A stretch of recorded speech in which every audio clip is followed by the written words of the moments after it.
शीतकालीन अधिवेशन के पहले दिन के काम बंद हुआ।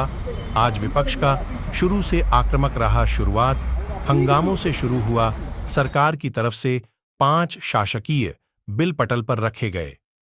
शोक प्रस्ताव के बाद कामकाज का पहला महत्वपूर्ण दिन समाप्त हो गया। नागपुर का शीतकालीन अधिवेशन मुख्यतः विदर्भ मराठवाड़ा की समस्याओं को हल करने का उद्देश्य रखता है, लेकिन यहां न तो सरकार गंभीर है, न ही विपक्ष। आरोप प्रत्यारोप में समय का व्यय विधान भवन में साफ देखा जा सकता है और आज का दिन अधिवेशन जल्दी समाप्त हो गया। वहीं विपक्ष ने अपने गले में संतरा की माला पहनकर और धान की टोकरी लेकर हाथ में रखकर नारेबाजी की और बीजेपी सरकार का विरोध किया। नाना पटोले ने कहा कि ये सत्कार गंभीर नहीं है, सरकार बदले की भावना रखती है। नुकसान हुआ था इस साल, बारिश के फसल में भी कई जगह सूखा रहा, कई जगह किसानों की फसल पानी के अंदर डूब गई थी, उसकी भी मदद नहीं की। और अभी जो बारिश आई है, बेमौसमी बारिश हुई, वो बारिश में बड़े पैमाने में किसानों का फसल की नुकसान हुई। तो ये बार बार किसानों का नुकसान होने से बड़े पैमाने में अन्नदाता और किसान इस राज्य का आत्महत्या कर रहा है।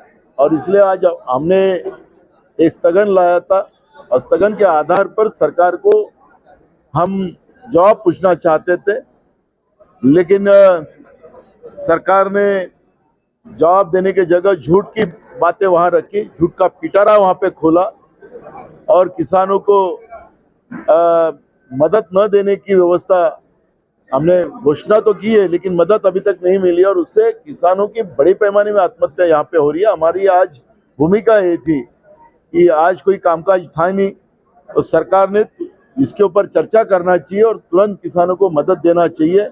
ये मांग हमारी कांग्रेस की थी, लेकिन महाराष्ट्र में जो किसान विरोधी सरकार जो है, बीजेपी प्रणीत सरकार है, ये सरकार किसान विरोधी है, ये स्पष्ट हो चुका।